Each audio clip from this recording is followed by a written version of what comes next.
पनाह का सिर्फ बेनजीर भुट्टो का नाम इस्तेमाल करने से आप मौजूद नहीं हो सकते सर। सर मेहरबानी कीजिए, इनको समझाइए, ये एथिक्स अपने पास, और सरकारी गाड़ी इस्तेमाल करने से इतने बड़े लेक्चर हमें सब पता चले। Honourable doctor Humayun. दूसरा सर, अभी एक रस्तू आया था, ये पूरी लाइन में सारे रस्तुओं की लाइन है अल्हम्दुलिल्लाह सर, एक रस्तू आया था सी और इस पूरे अवान को पागल बना के चला गया सर। पिछली गली से आया और अल्हम्दुलिल्लाह उस चोरी में हम उसके साथ मिल गए। आज 10 अप्रैल थी, सुप्रीम कोर्ट का हुक्म था कि आज के दिन 21 अरब रुपए इस गवर्नमेंट ने इलेक्शन कमीशन को पैसे देने थे। इन्होंने किस साइंसदानी से, आज इस ऑर्डर को आए 5 दिन गुजर चुके हैं, किस साइंसदानी से आके इन्होंने पहले उसको कैबिनेट में ले गए कि जी कैबिनेट में अप्रूवल के लिए जा रहा है, फिर अचानक कैबिनेट के कांपे टांगनी शुरू हो गई, फिर उसके बाद ईसीसी का इजलास बुला लिया, ईसीसी में फिर कांपे टांगनी शुरू हो गई, जी हम अप्रूव नहीं कर सकते, फिर नेशनल असेंबली में ले गए, नेशनल असेंबली से रेफर कर दिया सेनेट क्यों, और आज अल्हम्दुलिल्लाह छुप के आया एक छोटा सा पर्चा लेके, उधर से भमीरी मार के वो कुबड़ा कसाई, इधर से भमीरी मार के कागज देके हमें लेके चला गया और ये कहता है जी फाइनेंस बिल को रेफर कर दिया है। अब फाइनेंस बिल जाएगा स्टैंडिंग कमेटी में, 5 दिन स्टैंडिंग कमेटी में पड़ा रहेगा, जुम्मे वाले दिन फिर सेनेट में आएगा, फिर यहां पे डिस्कशन होगी, फिर जाएगा नेशनल असेंबली में, फिर वहां सेनेट की स्टैंडिंग कमेटी। सर ये स्टैंडिंग कमेटियां खेलना बंद कर दें सर। आज आपको चाहिए था कि 21 अरब रुपया अप्रूव कर दिया, जाए जाके 21 अरब दे दें इलेक्शन कमीशन को और इलेक्शन का ऐलान कर दें।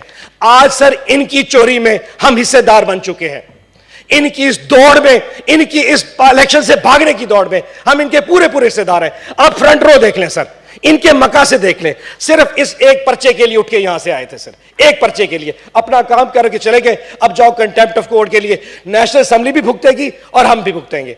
तीसरी चीज सर, एक खातून आई थी अभी मिनिस्टर साहिबा, बहुत फेडरल मिनिस्टर करने का बहुत शौक है, बड़ी चौड़े होकर फेडरल मिनिस्टर, जिस चोर दरवाजे से है हमें सब पता है।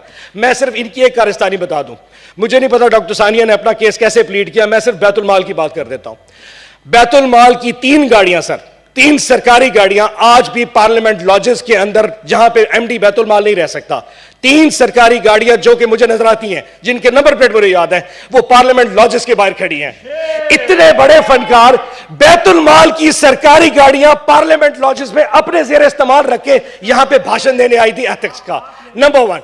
नंबर 2 फरमा रही थी कि बैतुल माल में इमरान खान के फोटो लगे हैं सर। सर अल्हम्दुलिल्लाह 4 साल में एज एमडी बैतुल माल हर साल 14,000 लोगों का कैंसर का इलाज होता था, 6,500 यतीम बच्चों की कफालत चल रही थी सर, तकरीबन 40 के करीब पनाहगाह बनाई थी सर। आज अल्हम्दुलिल्लाह 40 की 40 पनाहगाह बंद हो चुकी हैं, किसी एक में खाना नहीं दिया जा रहा सर। और मजे की बात, हर यतीम खाना जो हमने खोला था उसमें एक अच्छे स्टैंडर्ड का स्कूल हुआ करता था। मुल्तान में जो हमारे यतीम खाने के बच्चे हैं सर, जिस स्कूल से मैं पढ़ा हूं, मैंने उन बच्चों को उसी स्कूल में दाखिल करा दिया, मुल्तान पब्लिक स्कूल में जाके। जब से ये आए सर, इन्होंने उन बच्चों को उससे निकाल के कोई जमीर को 3rd क्लास स्कूल है उसमें दाखिल करा दिया, फंडिंग खत्म हो गई है। आप 1 साल का इनसे हिसाब मंगवा के देख लें, 1 साल में सर बैतुल माल में सिवाय 60,000 रुपए इन तमाम एमएनए और सेनेटर्स को देने के अलावा कोई खर्चा नहीं हो पा रहा। कैंसर का इलाज बंद है सर, यतीम खाने बंद हो गए। वहां पे 100 हिरन खड़े होते हैं सर, एक शेर आता है उसमें से एक को उठाता और चला जाता है और बाकी 99 वैसे ही घास खाना शुरू कर दे जैसे कुछ हुआ नहीं सर। आज से 10 दिन पहले सर जो शिबली फराज साहब के साथ हुआ, मैं उस पर सिर्फ एक छोटी सी बात करना चाहता हूं सर। शिबली फराज का कसूर यह था कि उसने उस दिन जुडिशल कॉम्प्लेक्स में इमरान खान को इशारा किया कि खान साहब आप बाहर चले जाएं, नहीं तो ये लोग आपको कत्ल कर देंगे। उसने अपने लीडर को इशारा किया और आपका लीडर वहां से चला गया। उसके बाद जो शिबली फराज साहब के साथ उस जुडिशल कॉम्प्लेक्स में किया गया, तो अगले दिन जो तस्वीरें आई थी चेयरमैन साहब, वो कुछ देखने के काबिल नहीं थी। वो शख्स एस्थमा का मरीज भी था और उसको व्हील चेयर पर लाया गया। बात यहां पे खत्म नहीं है।